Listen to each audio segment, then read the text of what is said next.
Hello,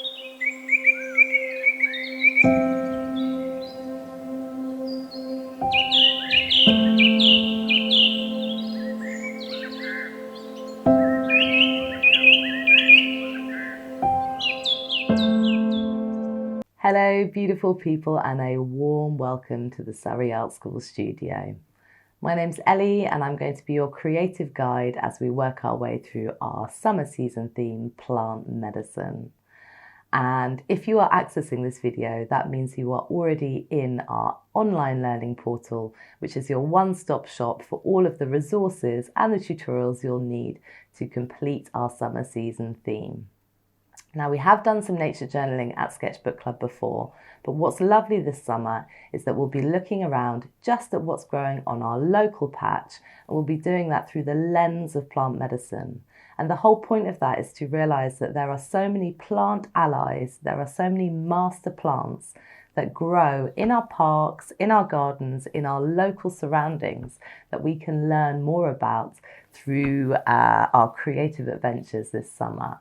So this is not something where you're going to need to be going out hunting, although you will certainly need to tune your eye into what's around you. But if you don't have as much growing on your local patch, for example, if you're in a city, I think you might still be quite surprised at what is naturally growing, as I said, in your gardens and in your local surroundings.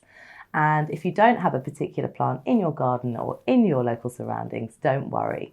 We'll be providing some really lovely, high quality, copyright-free images that you can work from that will help to inspire you this season and perhaps expand your nature vocabulary so you do start to spot and notice what's around you.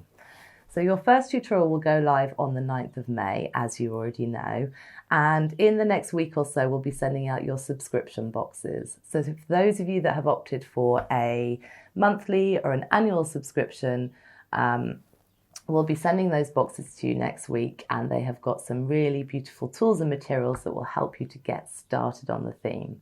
If you didn't opt for the subscription box, please don't worry. We'll put a list in the portal of all the materials that we've sent out to our subscribers, and you will have the option, if you want to purchase some of the paints that are on our dot card this summer. We've got 2 new colours we're working with this summer, which are really beautiful and are really going to add depth and dimension to your sketchbook.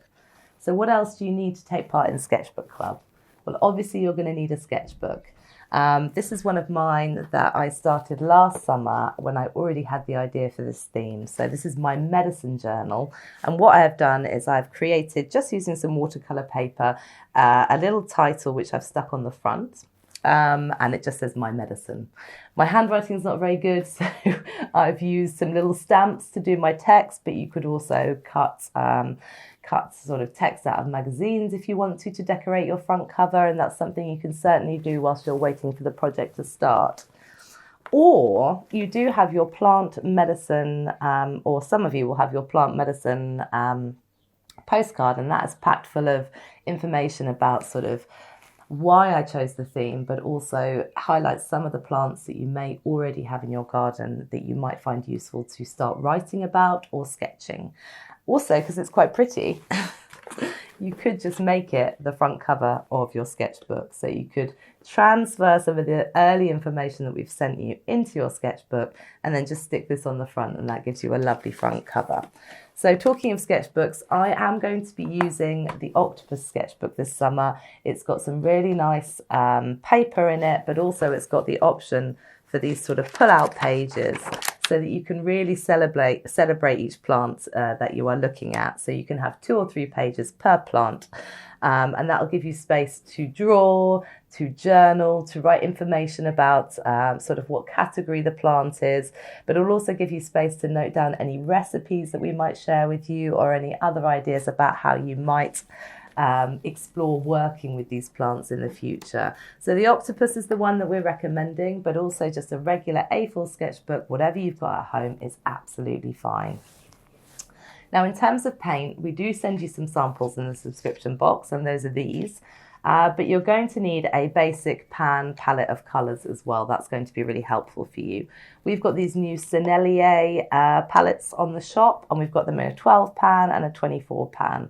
And to be honest, if you're a beginner, 12 pan is plenty. These are really nice because they've got a little elastic on the bottom. So you can sort of slip your hand in, open them up and start working with them. So it's really great if you're doing your sort of journaling practice or you're working outdoors. And in terms of working outdoors, again, we've tried that before, I know, and there are some challenges to working outdoors.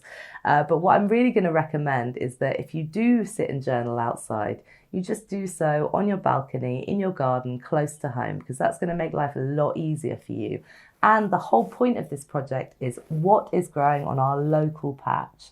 So you don't need to travel far in order to complete this project, and you may want to just quickly watch the tutorial, sort of absorb some of the techniques and then take them out and practice them on some of the plants that you find in your local area. So that's the paints.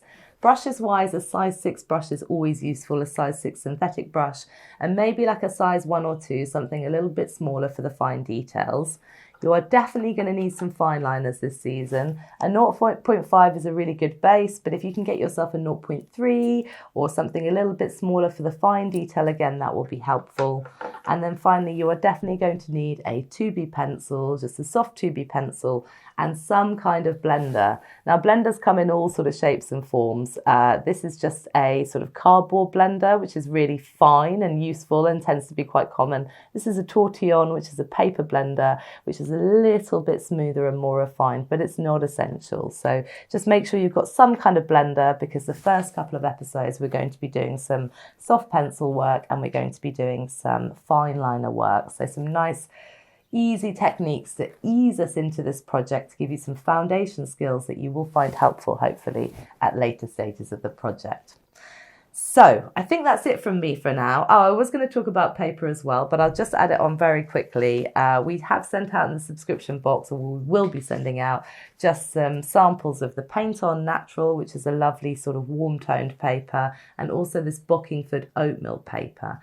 Again, it's not essential, but quite nice to be able to do a little watercolour study on this sort of scale, and then it will fit directly in your sketchbook as well. So those are just samples, and again, I will list all the materials that we've included in the subscription box, so that if you didn't go for that option, or perhaps we've run out of boxes, you still know what materials we're working with.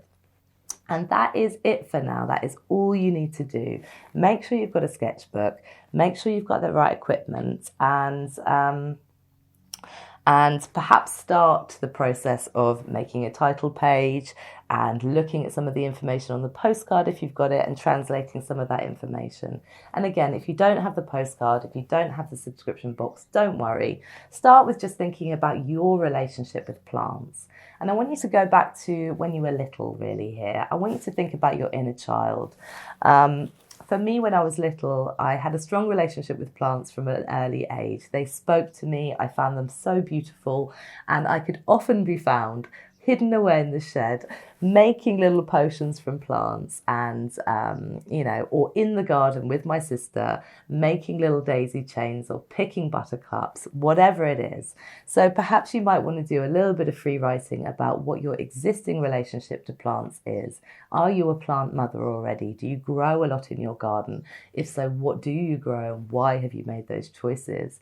And also thinking back to that little inner you, that little mini you, what was their relationship with plants? Because that is where it starts. Often in childhood, we have a very close connection to plants and to nature. We have that sense of wonder, that sense of magic as well, that everyday magic that we find when we interact with our plant friends or our plant allies. So I'm really looking forward to taking this journey with you this summer. I don't know everything. I learn alongside you. I'm often just a couple of sort of paces ahead. And that really helps me as a teacher to understand how the journey is feeling for you. But you've also got our free artist group, which is open to anyone, whether you're a light or community, where you can share some of your work and ask questions as the journey develops. And then if you're in the community group, you've got a lovely sort of friendly and warm and private space where you can share your work and get feedback, not just from me, but from other plant-loving kindred. And we are growing as a community. We are really growing. We're growing creatively through the seasons, but we're also growing as a community. We're getting to know each other better day by day, and it is really, really beautiful to have that connection to a community of like-minded people who are on the same page, who are on the same wavelength, who really care about nature and the environment. So I'm going to guess that that's you. I'm going to guess that that's you if you're here too. So do keep an eye on the portal, but I'll be updating it again on the 9th of May with your first taught tutorial. It's a pre-recorded tutorial. You don't have to access it on the 9th of May. Access it in your own time, at your own pace, and I really look forward to getting started with you soon.